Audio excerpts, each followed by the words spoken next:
Welcome to the Wild Tales podcast. I'm Jason Fox, and this series is all about incredible people doing incredible things, going beyond the limits to adventure all over the planet, and sometimes off it. The podcast is presented by the Book of Man and in partnership with Talisker, a single malt whiskey made by the sea.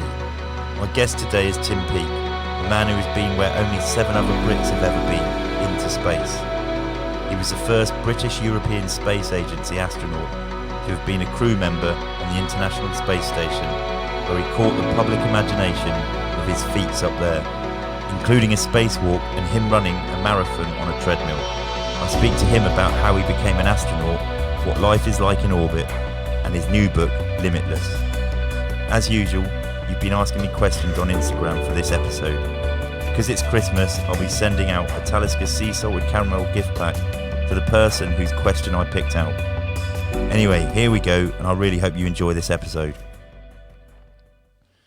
Right, here we are. We're coming pretty much to the end of the second series of Wild Tales, and for the first time since episode 1 of the second series, when I was with Ollie, because I locked down with him, we're doing a podcast in person.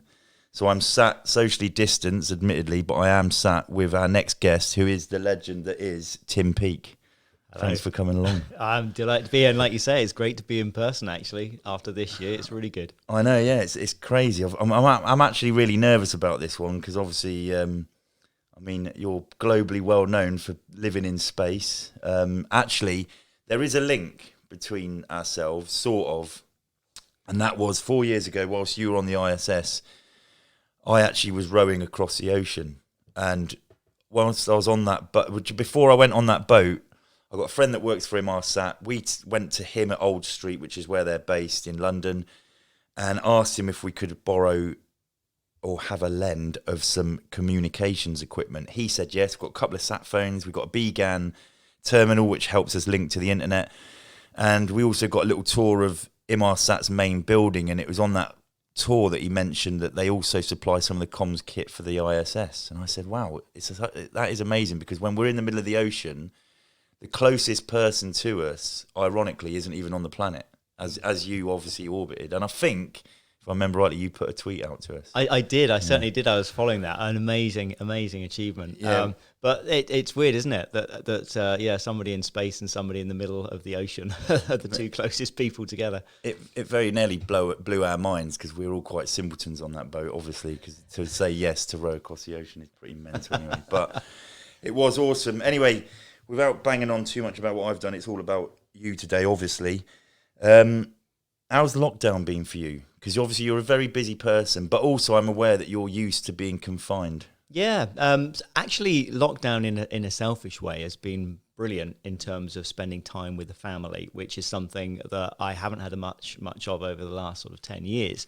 So from that point of view, it's been fantastic. Obviously, we're going through a global pandemic, so and many people have been having a really, really tough time of it.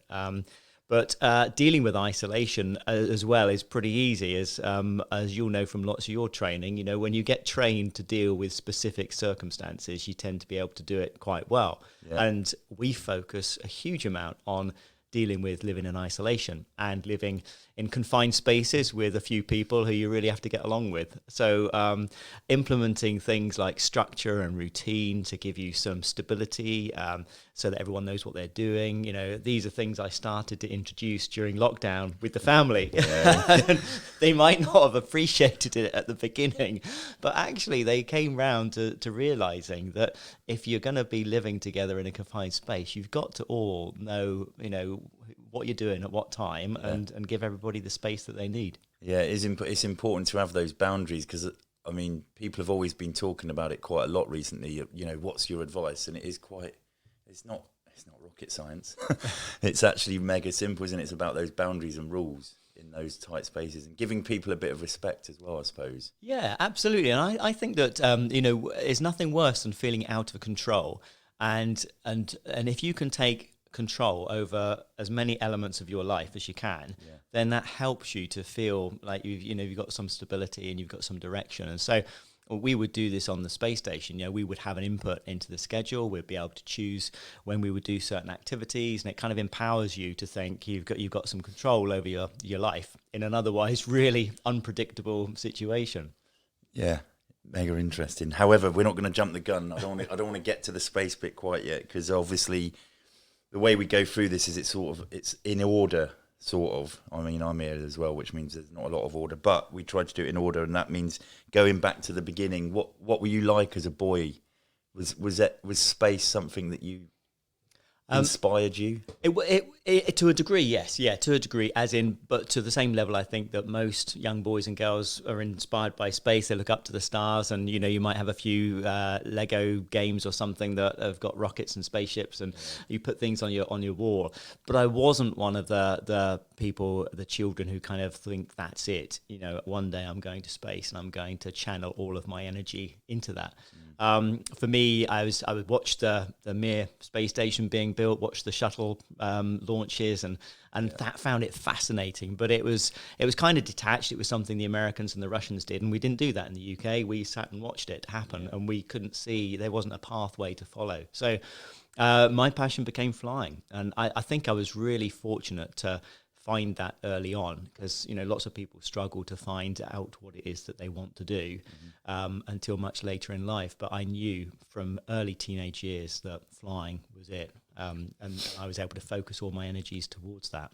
Although I did read in the beginning of your book there was a little bit of a disaster. Yeah. It was hilarious, because I was a dreadful pilot at radio controlled planes. I used to love building them and flying them. And I don't think I ever kept one in the air for more than about 5 minutes. And I was terrified that this was a precursor to me being a dreadful pilot for real.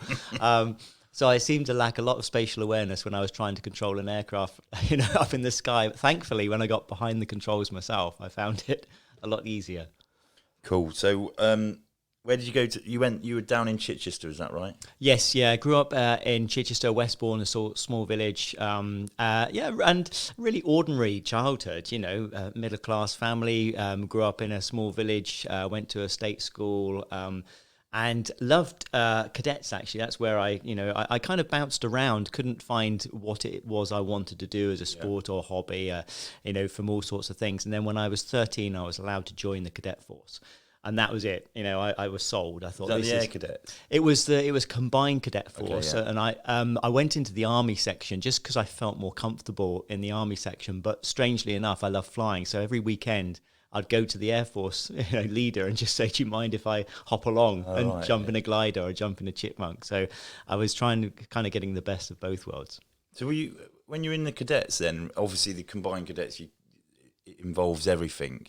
But is it quite accessible to get up in the air then, if you're going down that route? It's not too bad, yeah. Obviously, it depends on where you are and how easily accessible it is to get to an airfield. But there are lots of university air squadrons, and there's lots of Air Force organisations that will help out. And at the weekend, they'll try and give some gliding spots or some spots in a light aircraft to get you up and flying. So, it's probably about 2 or 3 times a year we'd get the chance to jump in an aircraft, which is brilliant. See, I always see it as something that's just so far out of reach. The fact that, because flying's deemed, for people that aren't aeronautical by any, and I'm not, it seems like such a out of reach thing to do. Do you know what I mean? Yeah. As in, like, it must cost loads of money. Why would they ever let kids or young adults into planes that don't know how to fly?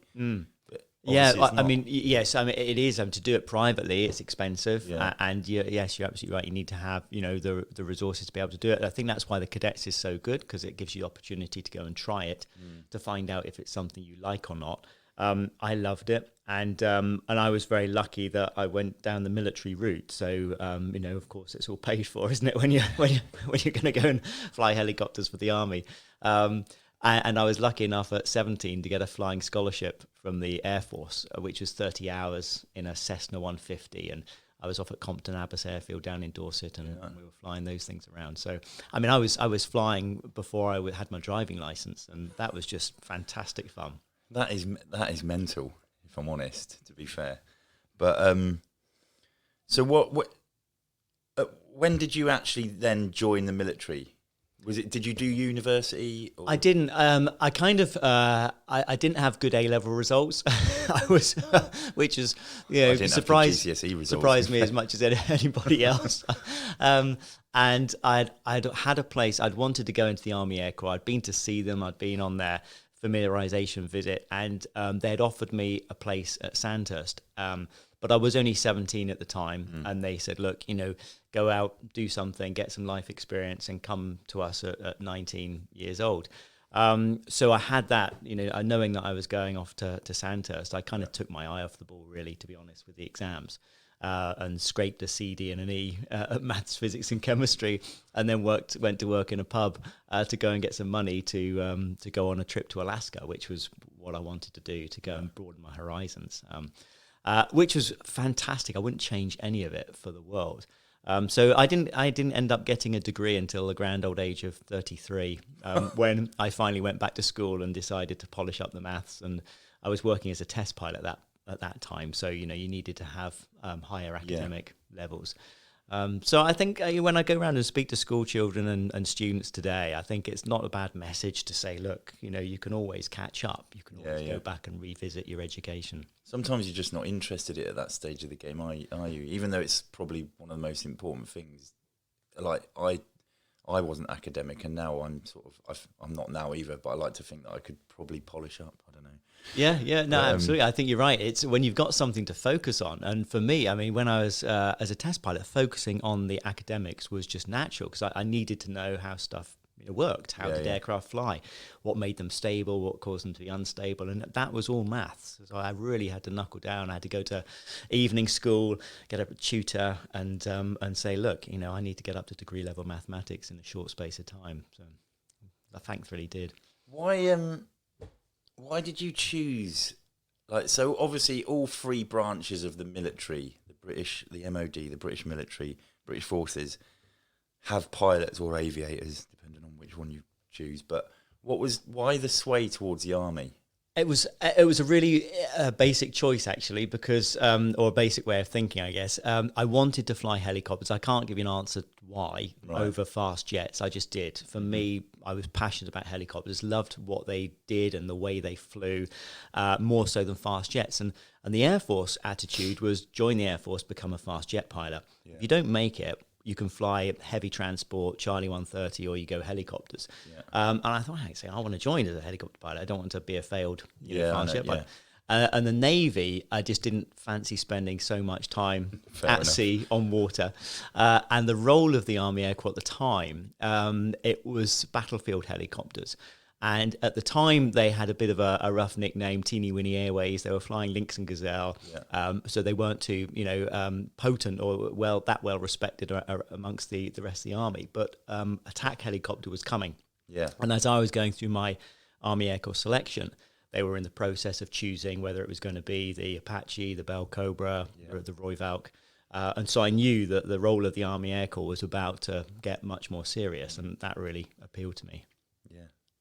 I do, because obviously the Army Air Corps it was just Lynx, wasn't it, and Gazelle, which were they were the reconnaissance aircraft, weren't they? That's right, and I ended up being a Gazelle pilot for about 4 years, which was a huge amount of fun. They're like a little sports car, the helicopter world. They're like the MG Midget, really. Weren't they one of the? Oh no, it's someone. I remember someone saying the Lynx was one of the fastest helicopters. Yeah, the Lynx set the world speed record.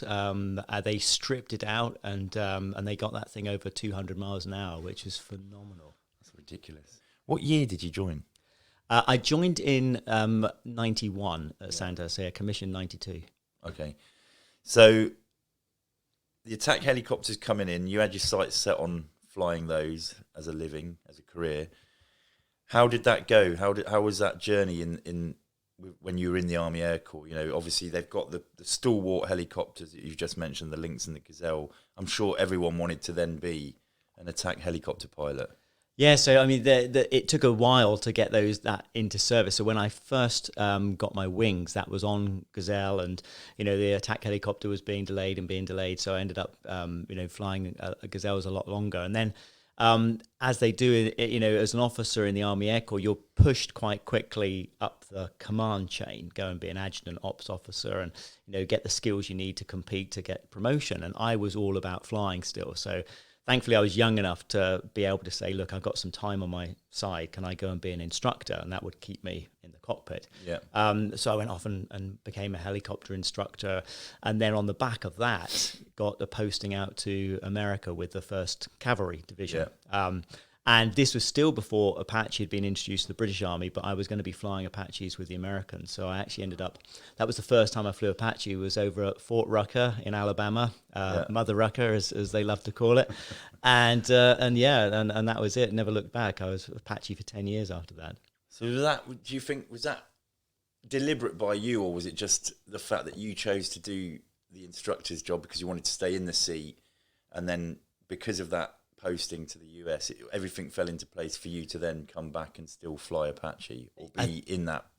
Yeah, no, I think I was really lucky. Everything seemed to fall into place because, of course, I then came back from America with, 500 hours Apache under my belt, having flown it for 3 years. And we were just introducing Apache at that time. And in fact, there were only about 4 people in the Army Air Corps who could fly them at that point. So I came back from America and immediately joined this very small team of instructors who were told, put together a course. You need to train everybody, train the instructors first, and then we went up to Dishforth to do the sort of operational flying and design that course as well. And it was just a wonderful time to be working in the Army Air Corps at that point, to have so much input into shaping how we were going to, operate Apache and how we were going to design the tactics and develop the courses to do it. It is a well-respected aircraft, and it's like, it's bailed us out of some positions. But you hear a lot of stories, like, obviously I'm not a pilot, but you speak to people and they're like, oh, it's a really difficult airframe to fly. Is it difficult? Because there's a lot going on, isn't there? And you hear about the fact that you've got one, I don't know whether this is true, but you hear about the fact that one eye's got to be doing one thing while another eye's doing the other, and so on and so forth. Is it like that? It is a bit, and there are some bits that take a bit of getting used to, but actually it's a beautiful aircraft to fly. I think they did such a good job designing it. I've flown some aircraft you get into and everything's everywhere, it's a mess, and you can tell it hasn't had much pilot input in the design process. The Apache, you sit in and you just think this has been designed by pilots. It's just beautiful. Yeah. And in terms of the way it flies as well, really responsive, really maneuverable. And so from a flying machine, it's fantastic. You can loop it, you can roll it. It's got bags of performance, masses of power. But there is a lot going on. You've got, 3 different weapon systems. You've got radar. You've got infrared camera. You've got information coming at you at all different angles. So you've got to be somebody who can prioritize and who can kind of sort out what's going on and keep on top of it. So you definitely think that we picked the right helicopter to have as our attack helicopter? Yeah, without a doubt, we picked the right helicopter. Yeah. Okay, cool. Good to hear. One of the good decisions. Yeah. Were you best positioned to suddenly start looking at your career transitioning into space exploration, whatever? I don't know what the official word is, but obviously you'd been a pilot instructor. You'd sort of pioneered the UK's use of the Apache, and then is a next step test pilot. Yes. So after I'd been doing the Apache instructor's role and we'd got the courses up and running, I'd come back from America wanting to be a test pilot. And so the British Army had said, sure, but you're going to, obviously, at the moment, we need you to do these courses to get the Apache into service.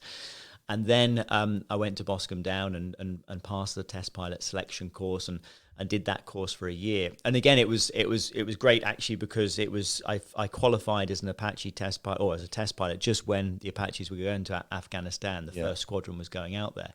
So it was a really exciting time. That first year as a test pilot, we made 20 modifications to the aircraft. We were going over to Arizona to test them in the mountains, putting new fuel tanks on the side. We were putting new ammunition on board and doing all of these urgent operational requirements. So, when you're working under the UORs, as they call them, the decision-making process is so fast and you're given so much freedom to be able to bring these into service. So that was really fantastic time to be working as a test pilot. Yeah, a UOR is an urgent operational requirement, if I'm right in thinking. Yeah, that's right. And it basically gets things through a bit quicker because things are needed at the drop of a hat.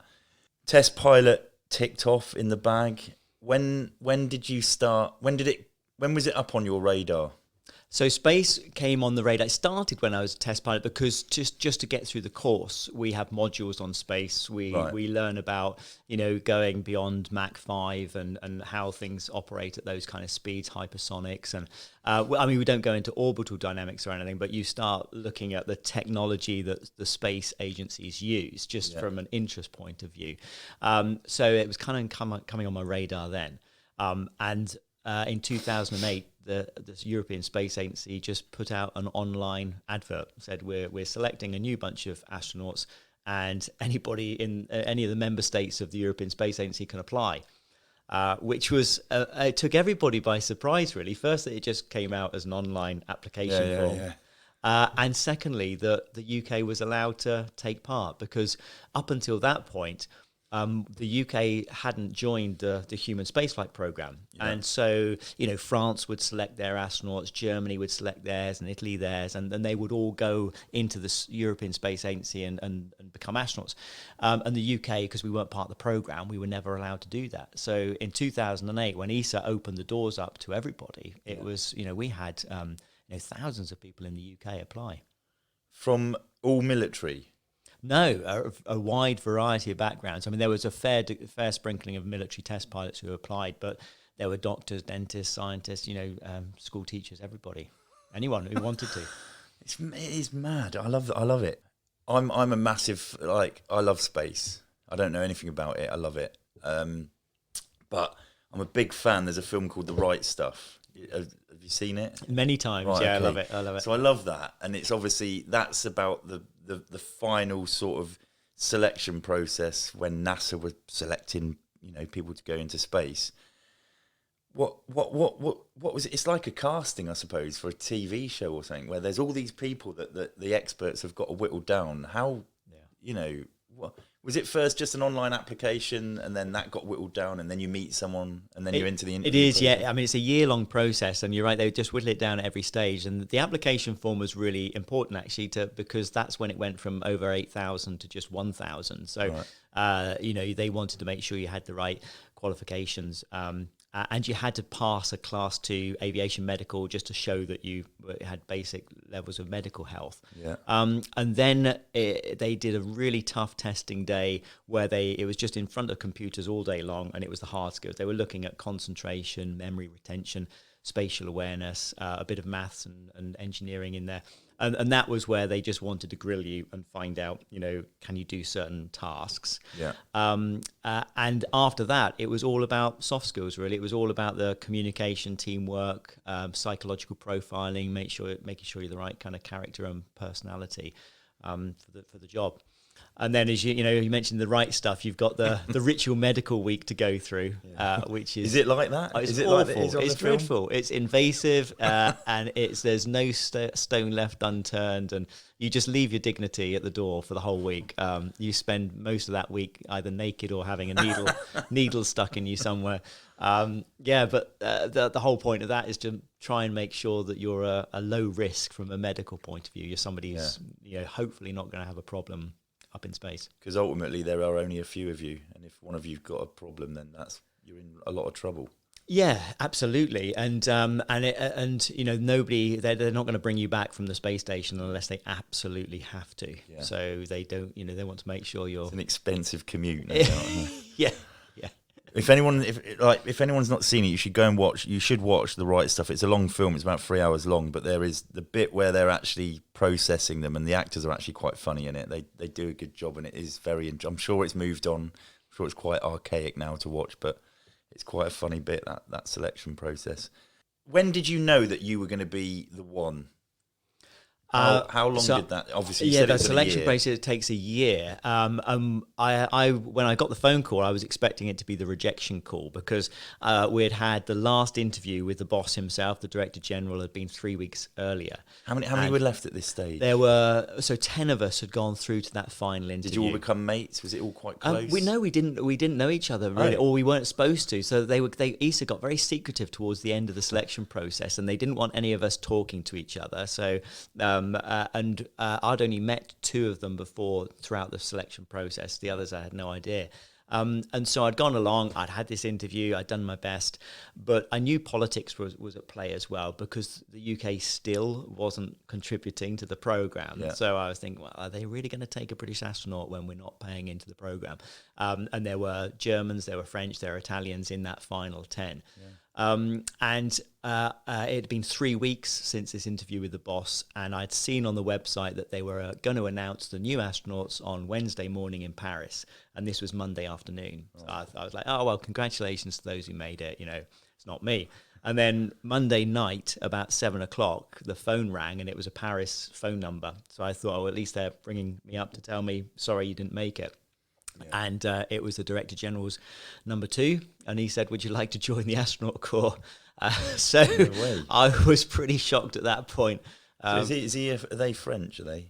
Yes, yeah. Well, they're a mix. The Director General was French at the time. Was there a big hoo-ha about it politically, just because the Brits weren't involved with? Yeah, I take it they weren't involved financially. They weren't funding it. Is that right? That's right. We were funding other programs in ESA. We're like the UK was the 4th largest funder of ESA. Yeah. But we weren't funding any human spaceflight programs. Right. And so it was a real shock. I think even Jonathan Amos ended up going to the press conference for the BBC and asking that first question. And his first question was, "Why have you picked a Brit?" And I think we were all asking the same question. So it was a massive surprise when I got that phone call. What was that like? Oh, it was incredible because I'd kind of I was leaving the army anyway, and I'd had a job with Westland's helicopters as a test pilot. So I was at the time looking to move down to Yeovil and thinking about setting up life there. And Rebecca was pregnant with our first child. And so, we were kind of starting to think that's how our life was going to go. Yeah. And then suddenly it was a case of, hang on, here comes this bowling ball, up sticks, move to Germany, no idea what this career is going to bring with it in terms of travel, where we'd live, no guarantee of a mission to space either. It was a real gamble. You're just kind of rolling the dice and hoping that at some point it will pay off. So you obviously got that phone call to join the corps, I suppose. What was it called again? The European Astronaut Corps. European Astronaut Corps. Okay. What's next? What comes next after that? Because obviously you've proven that you're right to potentially go to space, but then I take it the next bit's fine tuning. Is that right? Yeah, the next bit is let's get you trained up to a basic level of training, and all astronauts, whether you're from NASA, from Japan, Canada, Russia, you all have to go through a basic training course of some sort. Yeah. And this was also the first year that the European Space Agency were going to run their own basic training. So we all moved over to Cologne and settled down there, found a house to rent, and started, day one back to school kind of thing in the classroom, and met up with my 5 other colleagues who'd been selected. Yeah. And the first 3 months was just really back to the academics, and they wanted to get everybody up to the same standard in a whole plethora of different topics. And we had to start learning Russian. Where were the other 4 from? Or is it 4 or 5? It was 5. So we had 2 Italians, Luca and Samantha, and had a German, Alex Gerst, a French, Thomas Pesquet, and a Danish, Andreas Mogensen. What sort of topics? As in an example, a couple of topics. Solar physics, for example. Okay. They appreciate. I was there with Andy Mogensen. He'd worked for Surrey Satellites and on navigation systems, so he knew everything about this. But of course, then they don't assume that everybody's going to know about solar physics. So you do that. You do a bit of biology so that you can understand some of the science experiments that's going to come your way. But then it was interesting. There was some stuff thrown in there about IT. They said, okay, let's talk to you about, internet protocols, modems, stripped down computers, because if it breaks on the space station, you're the one, repairing it. So And then there was a day of plumbing skills. So you went from this bizarre mix of academics to practical skills. Do you think you were like taught at to different levels on each different skill? As in, like you know, like your solar physics, was that quite high level, or no? I think these were just to give you an understanding, right? Okay. Because of everything that was going on. But when it came to things like orbital dynamics, that was to a much higher level, because you were obviously going to go off and fly a spacecraft, and you needed to know how things work up there in orbit, and it's not intuitive. It's not even intuitive for pilots. You know, things in space. I was going to ask how does it work, but we haven't got time. Don't worry about it. And then obviously you're doing that, but also you've got to learn Russian. I mean, it's probably one of the most confusing language. I mean, apart from obviously English, which I haven't even grasped either, but Russian always. What level do you have to be able to read it? Yes, you have to be able to read it. And speak it and understand. You don't have to write it, although we did end up writing quite a bit. But all of our manuals in the spacecraft are all in Russian, so you have to be able to read them all. I had lots of scribbled notes in English next to it, because I was just thinking to myself, if something goes wrong in this spacecraft, you know, and I suddenly lose my Russian language skills, I need to have it written down in English as well. So that's in Cologne, and obviously the Russian is for a reason. Why do you learn Russian? Ever since the shuttle retired in 2011, we'd been flying with the Russians. They had been the only people taking crews to and from the space station. So you had to learn Russian to learn about the Soyuz spacecraft, and also the Russian segment of the space station. And everyone in, as we could call the US segment, were going to be English speaking. So the Japanese, obviously Canadians and Americans speak English, and any Europeans would all speak English. But the Russians would still be speaking Russian. And although their English tended to be very good, it was just a nice thing to do anyway, to be able to socialize with them and to be able to converse socially on the space station. I take it you had to go to Russia. Yeah, I spent many years in Russia, really over that 6 years of training between being selected and actually flying to space. Many trips to Star City, which is where they've been training cosmonauts since the days of Yuri Gagarin. And it's a few miles outside of Moscow. We would go there and learn about the spacecraft, sit in the simulators, learn how to fly them, and learn all about the Russian segment of the space station. We did our winter survival training in Russia as well. All sorts of stuff. Would you say at the moment the Russians are probably the experts in getting into space? Well, they've been doing it for successfully for many years, obviously, like the Americans. And at the time, the Soyuz spacecraft is such a workhorse. It's reliable. It's relatively easy to produce, and it's a relatively basic rocket and a basic spacecraft. There's not many bells and whistles on it. If they haven't had to change anything, they haven't. So they're very, very good at getting people safely into space and getting them back down again. And there was this big gap in America when the shuttle was retired. But now the US is picking back up again. We've got SpaceX, a private company, launching cargo, launching crews now this year. We've just seen the first cruise going up to the space station on the SpaceX. And next year, Boeing will have their commercial spacecraft that will go. So we're now seeing the US pick back up with much more advanced technology, actually, than the Soyuz. This is, we've all seen Elon Musk and SpaceX coming back down to land. So he's reusing these rockets up to 100 times and bringing the cost of access to space down. So that's really exciting and interesting. Spending a lot of time, 6 years you spent in that sort of training process, or the whole learning to go to space. When did you actually find out that you were going to be selected to spend time on the ISS? I found out in 2013, and I'll never forget the day, because there was a lot of politics leading up to that point. ESA had purchased a short duration mission on the Soyuz it was going to be a 12-day mission, kind of a taxi ride, as we would nickname them, up and back. And everyone else we were trained for 6 month missions. That's what we were all expecting. So we were a bit surprised that they had gone ahead with this short duration mission, and obviously one European astronaut was going to get it. And I was thinking to myself, well, at the time, still the UK had not subscribed, and I thought, well, I know which direction this is coming. And it was kind of like, I was thinking, this is the introductory offer to the UK. We've got a short duration mission, subscribe to the program and your British astronaut will get to fly.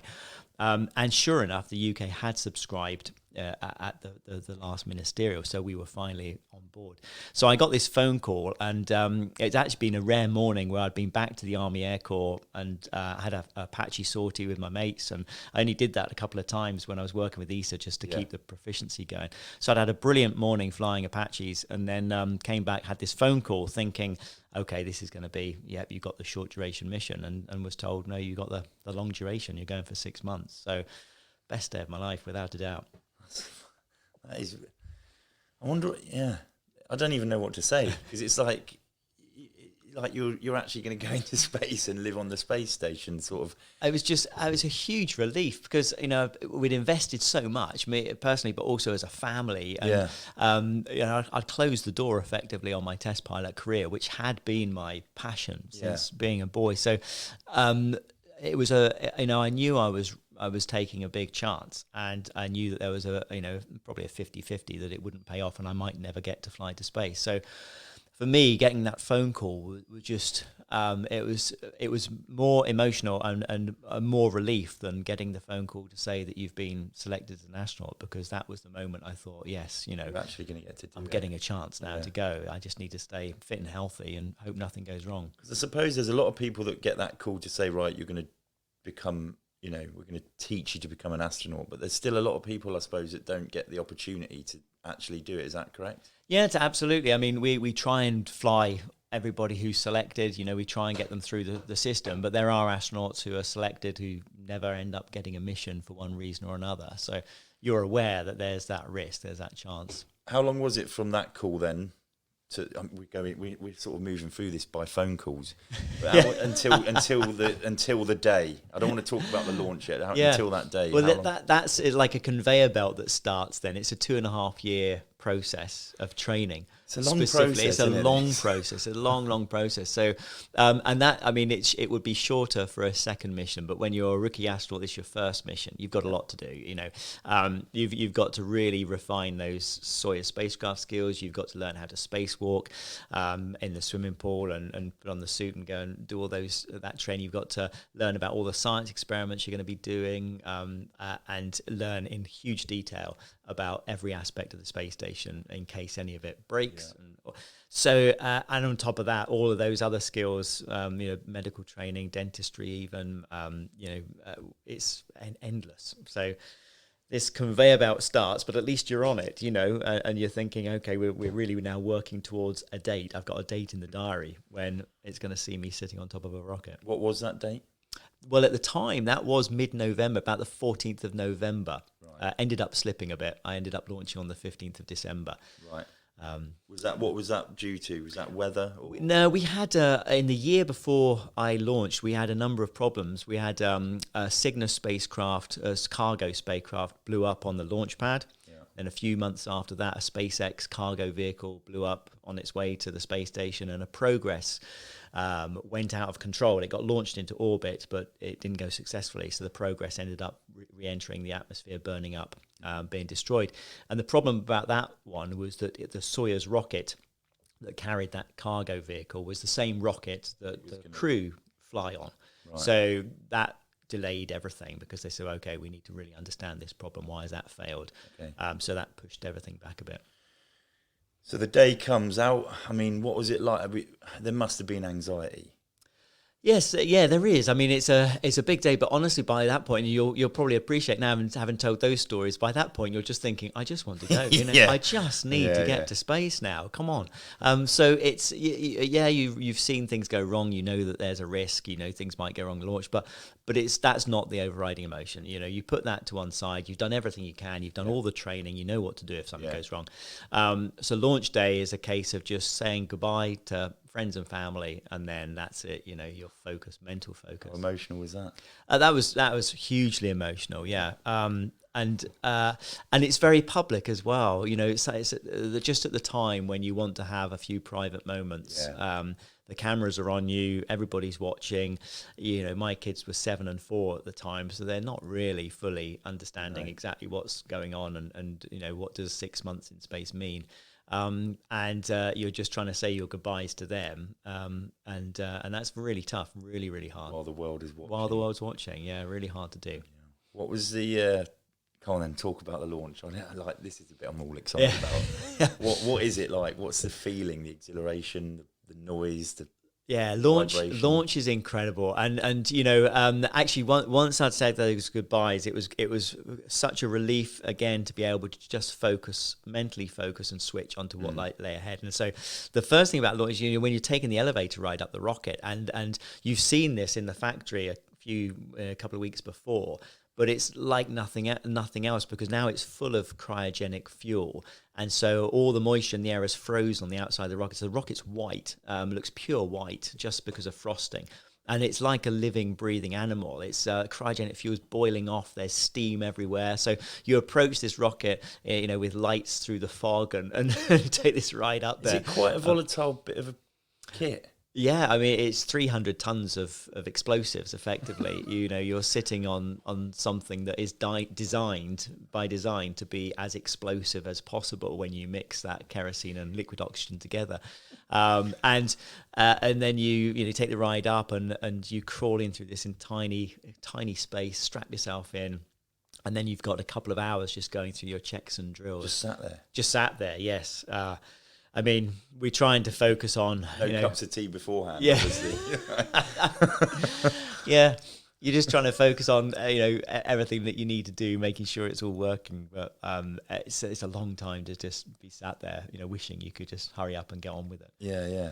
But that moment of launch is incredible, because there's not actually a countdown. Just when everyone already thinks there's a big old 10, 9, 8 in the rocket, but instead you've got your Russian instructor, and he's talking to you. So it's nice. It's the same voice you've heard all through training, and he's basically talking to you about the engine startup. So you're listening to him saying, okay, fuel pressure is good, pumps are up and running, engines are igniting, you're at intermediate thrust, we're now ramping up full thrust, and this is what's given us the countdown.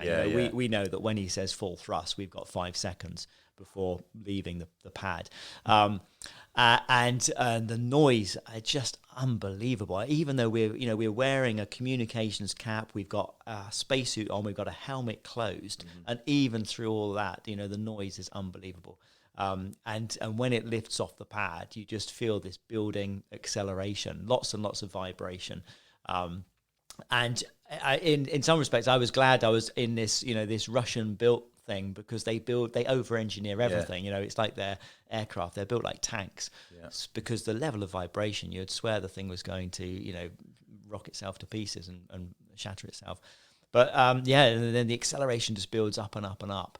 And it comes in stages, because the first stage gets you up to about 80 kilometers altitude. How many stages are there? 3 stages. 3 stages, right, okay. Yeah, and so the G-force builds up and up and up. As you're burning off the fuel, you're accelerating. And then the first stage jettisons, they're the 4 liquid booster rockets. And then there's a massive drop-off in acceleration as they disappear. Right. And it feels like you're tumbling forward in the spacecraft as you get that drop of acceleration. And you're kind of thinking, is everything okay? Is it all normal? And then the second stage picks up. And then the third stage actually is probably the most exciting, because by this point you're in space. Right. You've made it. You're 150 kilometers up there already. Yeah. And the spacecraft's horizontal. The first 2 stages get you vertical, and then you're horizontal, and that's all about the speed.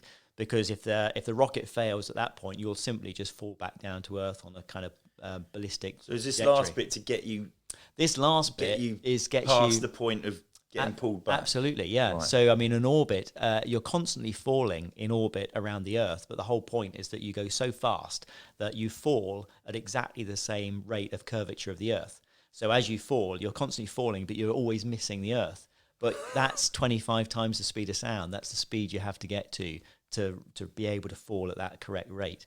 So that's what that third stage is to get you to... That third stage is getting you to 25 times the speed of sound, and it's 17,000 miles an hour, or more than that, 17,500 miles an hour. So But when you're up there, can you feel the sensation of going that quick? Yes, yeah. I had no idea you would, because the first stage is launch. Yeah, they are fun. It's all power, it's vibration, it's noise, and that is brilliant. That's brilliant fun. But honestly, the third stage was mind blowing. I mean, there was a point there where I just felt a little bit uncomfortable. It's almost like, okay, stop the ride now. I want to get off. You're so aware that you're doing something crazy. You're doing something that's mind-blowing. This goes on for 8 minutes and 48 seconds. And of just acceleration. Same rate as a Formula One car the entire time. It's brilliant. It's a wild ride. It's absolutely fantastic.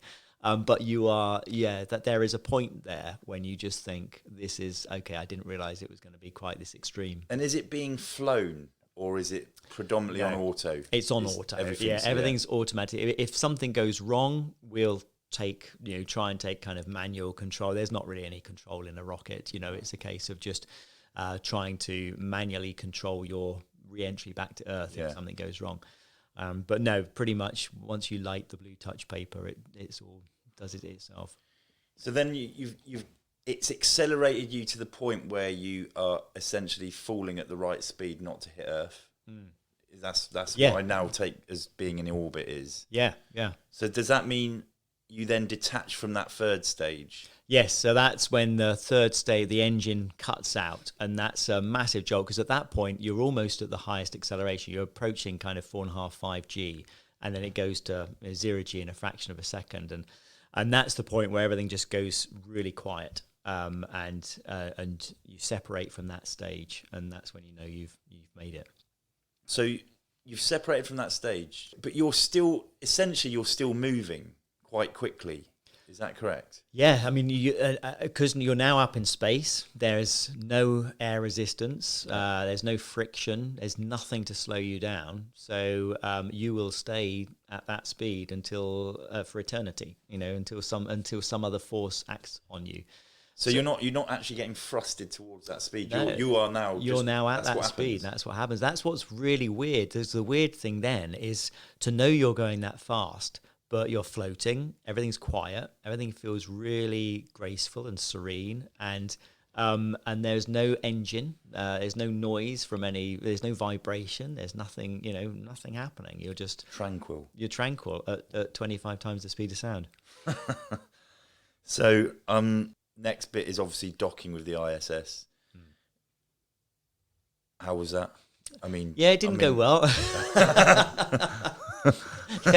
I've just been saying about how fantastically reliable Russian hardware is, but we had a thruster sensor failure as we were docking, so the automatic system failed and backed us back out into space, and Yuri, Russian commander, had to take manual control, which isn't that unusual. It does happen every now and again, and a manual docking normally isn't too adventurous, but on this occasion, the sun, we were going from day to night, and so the sun was really low on the horizon, and the space station just turned into a big mirror reflecting all this sunlight straight into the optic. So Yuri was coming in, and he suddenly couldn't see anything, couldn't see what was happening. And at the same time, our computer screen went down. Different failure, just happened to coincide at that moment.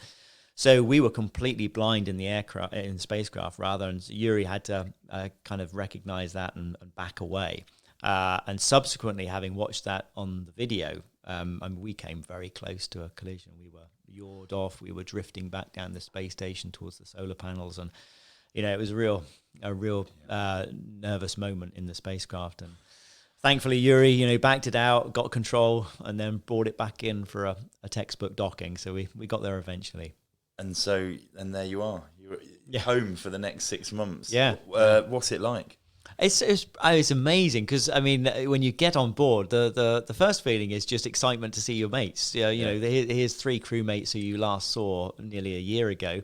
And you're joining up in space. So there's a bit of a party atmosphere as you kind of get on board and say hello. And it's like a home from home, and everything feels so familiar because you've trained in these mock-ups. And yet you're floating in it, and it's that's the weird thing, is being in weightlessness the whole time. Yeah. So you're just the course, whole time, and we had to then go through and do a big press conference, and that was all in a bit of a hurry. So it wasn't until after that we got a few moments to just relax, have some food, have a drink, and then go to the cupola window, which is where you look down on Earth. Yeah. And that was unbelievable. That's the moment where you kind of think, wow. See, I think I like reading. I love looking at maps. I'll go on to me. I'll just look at them, and to be able to like be up there at how far up are we? 400 kilometers. 400 kilometers, and being able to look at things and trying to find things that you recognise in weather systems and that. It must be quite almost mesmerising. It is really mesmerising, and the funny thing is, you get so much better at it after 6 months in space. When you first get up, you're like, oh, there's the UK, there's Northern Europe, and you're looking really big picture. Yeah. And then your eye really gets kind of tuned in to where you are, and you're able to identify different countries, different features, different rivers, mountain ranges, volcanoes that might be erupting. And then you want to start, I want to find Everest. I want to see the pyramids today, the Great Wall of China. Icebergs, can you see? Yeah. I actually photographed an iceberg one day. We just passed the Falklands. I got a shot of Antarctica, which was great. And I just spotted this iceberg all by itself in the South Atlantic, took a photo. And then about 2 months later, we were passing, just coming up to the southern tip of South Africa. Yeah. And I spotted this iceberg, and it was exactly the same one. Having drifted, a few thousand kilometers, I took a photo of it again, sent it back down, and I said, would you check? But I think this is the same iceberg I photographed a couple of months ago, and sure enough, it was. The reason I said iceberg, because I read this morning that there's the world's biggest icebergs cutting around the south somewhere. Yeah, I mean it's beautiful to see from space, but obviously it paints a fairly depressing picture of why we're seeing so much more ice out there.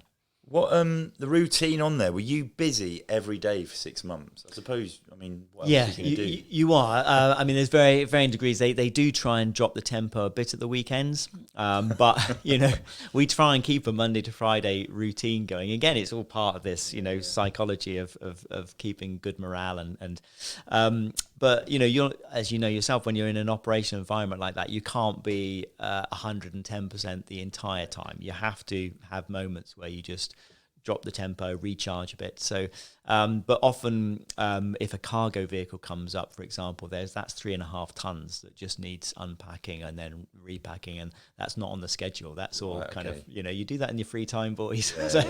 Yeah, it's busy. What sort of things were you tasked to do up there?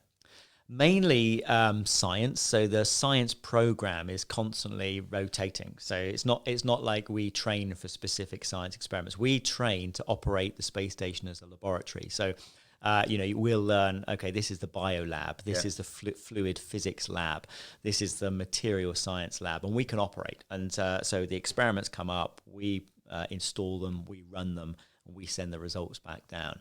So we're just doing lots and lots of science research. And then we're also maintaining the space station. It's a complex old place.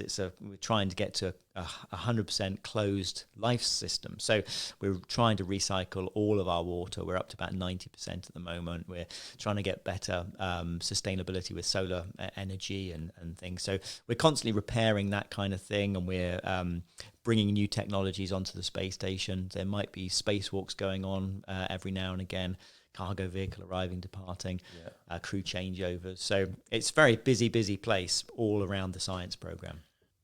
Is it quite a flimsy bit of kit? Like, it always looks a bit, when you watch it on films or on TV, it looks like that any slight touch could break, like solar panels. Or well, it's interesting you say that, because it is. I mean, it's built for space. It's not built for Earth. So, that space station, would never exist here on Earth. It would just collapse. So the joints are only just strong enough to hold it together, for space. Interestingly, they've got accelerometers all around the space station.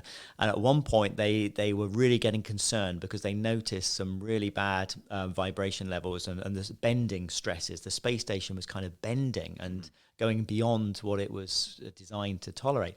And they couldn't work out why the space station would be doing this. And after a period of about a couple of months, they finally realized it was one of the Russians who was in his crew quarter at the very end of the space station. And when he was ringing, friends and family in the evenings, he just liked to bounce gently up and down. There's something to do. He had the bungees over his feet, and he was bouncing at just like the sensation. resonating frequency of the space station. The space station was, thought it was bending, and took them ages to work out what it was. And so he stopped bouncing after that, and the problem went away. Everyone's going out of their minds back on planet Earth. Like, what the hell is going on? The spacewalk, then, we move on. It's got to be scary, isn't it? Because so essentially, you could disappear. Yeah, it is. It is scary, and you're right. That's the problem. And I think the problem is that we mentioned kind of launch and re-entry is the same. If something goes wrong, it's probably not your fault, and it's probably nothing you can do about it. It's the rocket's on this automatic trajectory, and it's probably going to be catastrophic and over with before you know it.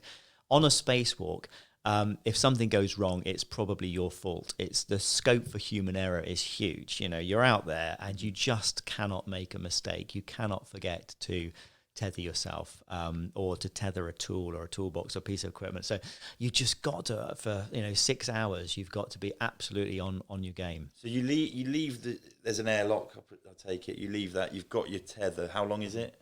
It's about 85 feet, so we carry 2 or 3 of them, depending how far we need to go. And you've got strong points all over the station itself. Yeah, you've got handrails over the space station, so the tether gives you the freedom to just move quite quickly, using these handrails. So if you do fall off, that's kind of your last line of defense. It's like a fishing reel. You can try and haul yourself back and hopefully not do too much damage on the way. But yeah, you don't want to fall off the space station. And yeah. What was your task on your? How many did you do? Just the one. Did the one? Yeah. And what did you? How long was it for? And what did you do? We went out to repair a solar panel. At the very furthest edge, it was one of the furthest away solar panels.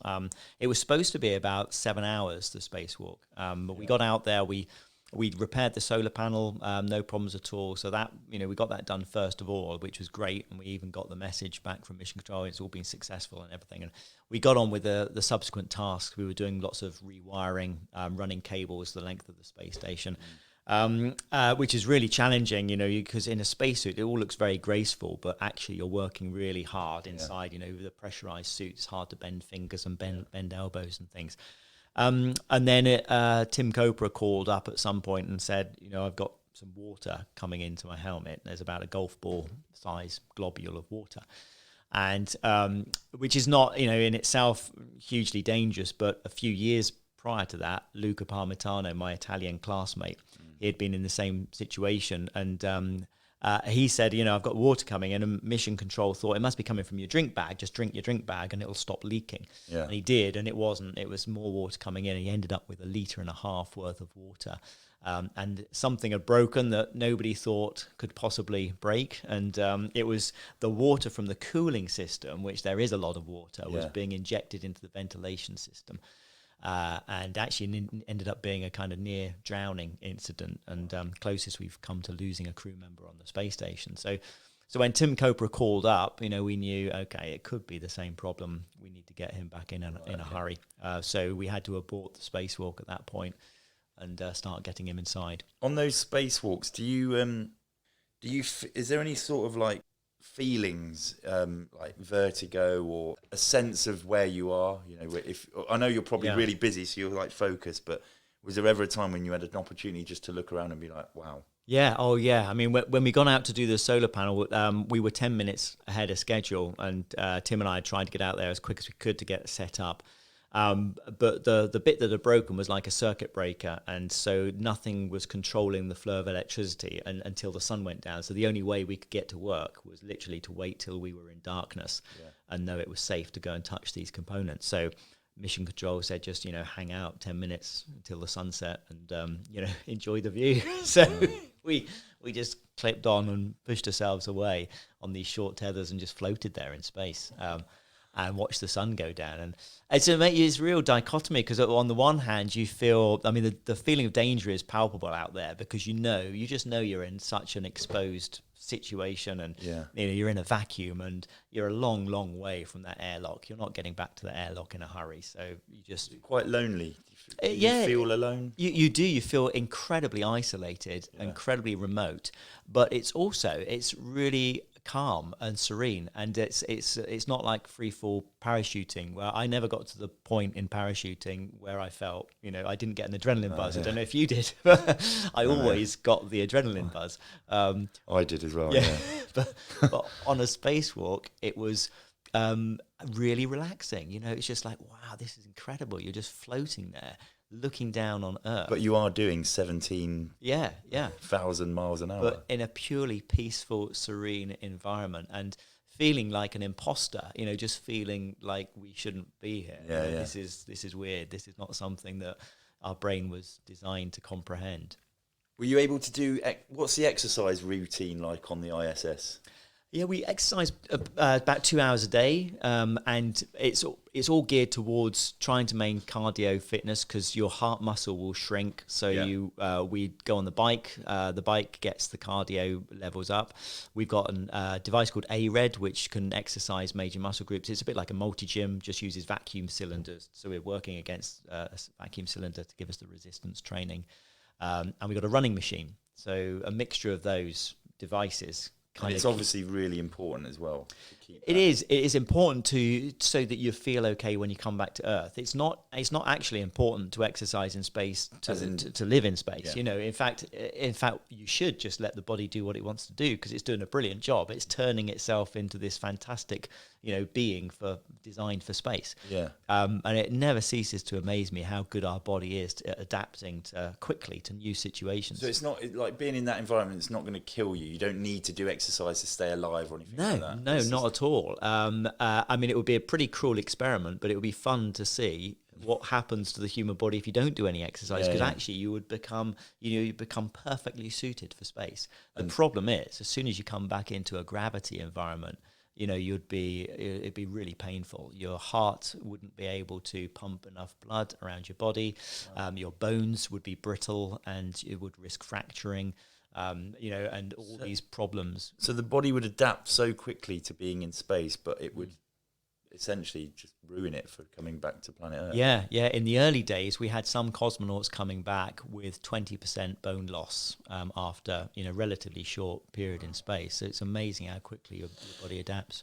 What was probably the most amazing thing you saw while you were up there?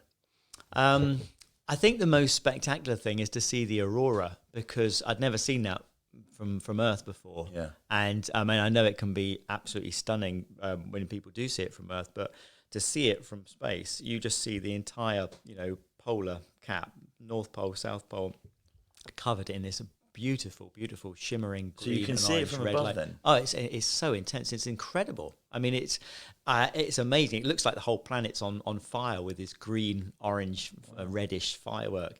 It's amazing to see from space.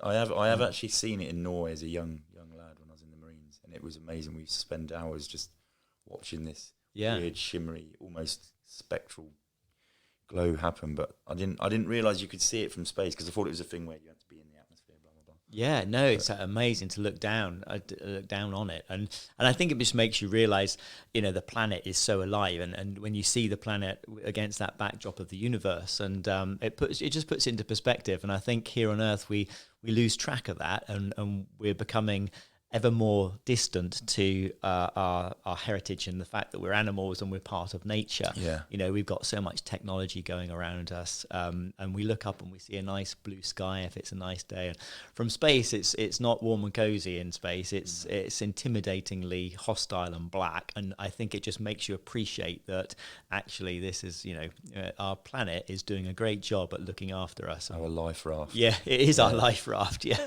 Yeah.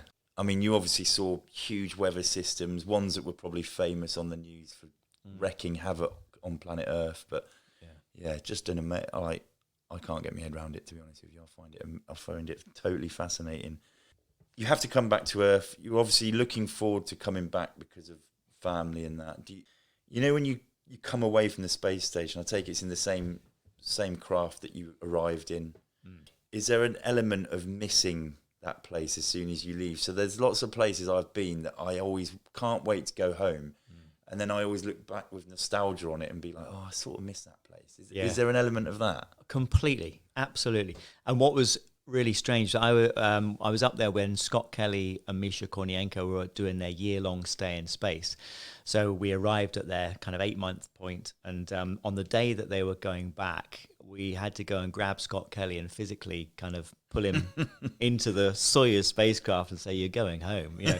And of course, he'd been in space a year. He wanted to go home. He was desperate to see his family, loved ones, but he knew that he was going to be saying goodbye to this incredible place. And he was taking photographs to the very end, looking out the cupola window.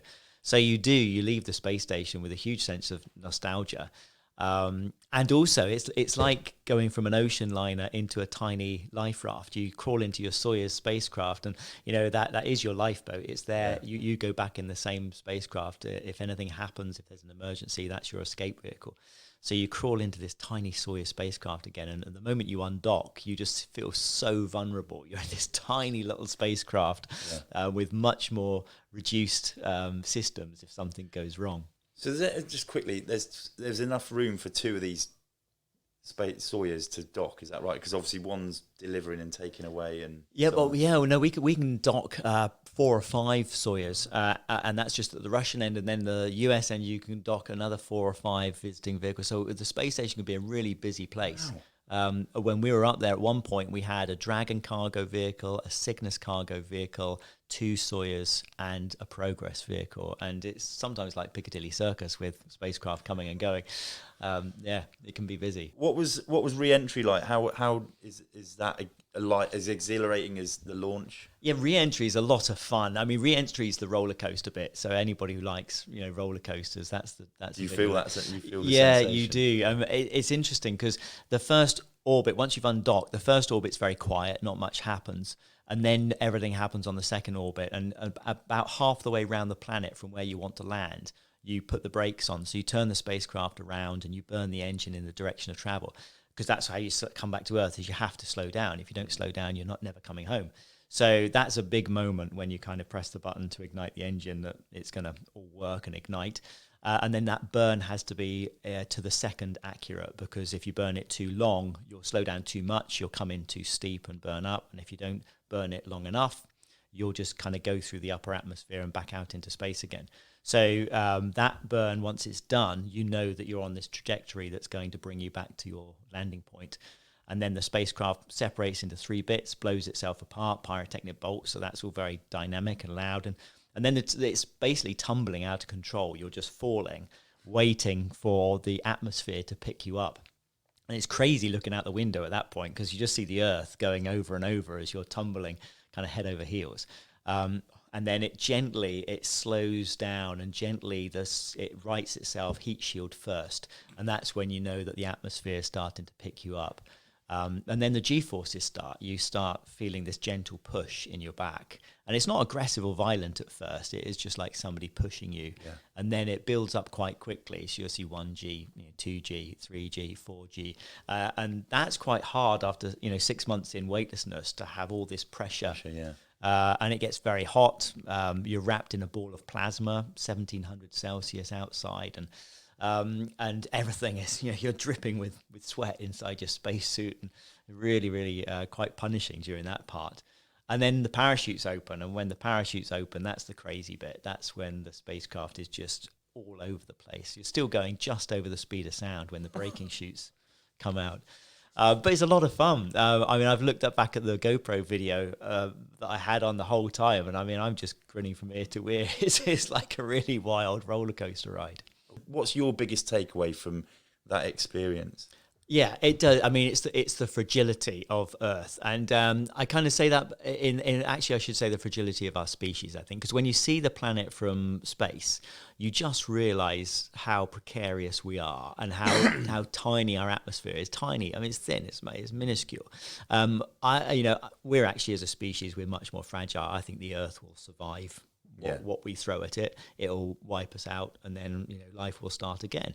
But you see that from space, and it really brings home how how precious the atmosphere is, and and how thin it is, and I think it's an environment when you work together. We've got Russian friends up there, Americans, Canadians, Japanese, Europeans, all working together, and you see the Earth as one system, all interconnected. And I think the biggest takeaway you have when you get back from space is that we're all in it together. As you said, it's the life raft we're all on. We need to be working together. I love the fact that we've got people working together up there who would normally, because of politics and where they're from, you wouldn't necessarily believe that would be the case. But it's good to see that it does happen, and especially in that position where it's looking down on us and trying to hit home that we should all maybe get on a little bit better. Yeah. What's new? What's next for you? There's rumours about the moon. Yes, yeah. Well, there's a second mission, hopefully, for me. The space agency's very good at flying its astronauts, the European Space Agency, and so I'm hoping for a second mission, and that would probably be to the space station. But we're about to start a return to the moon program. First crewed mission in 2023. That's going to go around the moon a bit like Apollo 8 did. Yeah. And then after that, we'll be into the moon landings. So we're part of that program. So who knows? You might get to see a British astronaut on their way to the moon. And what's your thoughts on that? Oh, my hand is high in the air, high in the air for that one. That would be amazing. Right. What I'm going to do now is quickly refer to the Book of Man's Instagram account, where we ask people to send in questions. This is from Vi and George. Well, I don't know. So it's VYVYAN and then George, all one word. What experiments on the ISS was your favourite to be involved with or to see? Favourite experiment? Well, I'm going to give two of these. Favourite from a point of enjoyment was this thing called airway monitoring, where we ended up having to use the airlock as a reduced pressure chamber for the first time to do science. So we're investigating why our airway becomes inflamed and how we can stop it from happening, so we'll benefit asthma sufferers here on Earth. So that was a really interesting one to be involved in. But the science I think that's doing the most good at the moment, we're growing protein crystals in space, because if you grow a protein crystal on Earth, it's sedimentation and gravity causes it to be small and crack and impure. Yeah. And the way that the pharmaceutical companies develop drugs is that the drug has to fit around this protein crystal like a 3D kind of jigsaw puzzle. So if you can grow really large, pure crystals, disease-causing crystals, you can develop drugs with fewer side effects and low dosage rates.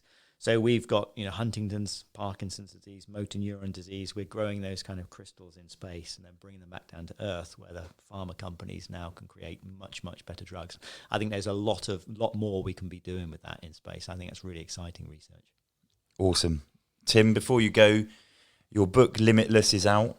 It's I'm getting through it now and I love it. It's brilliant. So for anyone that wants to get hold of it, because it will put a lot more meat on the bones of this podcast, where can they get it? The usual outlets? It's available everywhere. So enjoy. It's awesome. It's got pictures in as well, which always makes me happy. But Tim, thank you so much for coming and being the first person really of 2020 to come and at the end of it as well, to do this podcast in person. I really appreciate it. It's been great talking to you. Thanks for having me on the podcast. No worries. Thanks very much. Thanks very much to Tim. Hope you enjoyed it. His book Limitless is out now. Don't forget to subscribe to the podcast if you don't already, and follow me and the Book of Man for the latest news. Thanks again to Talisker for supporting this podcast, and thanks to you all for listening. Take care, and I'll see you soon.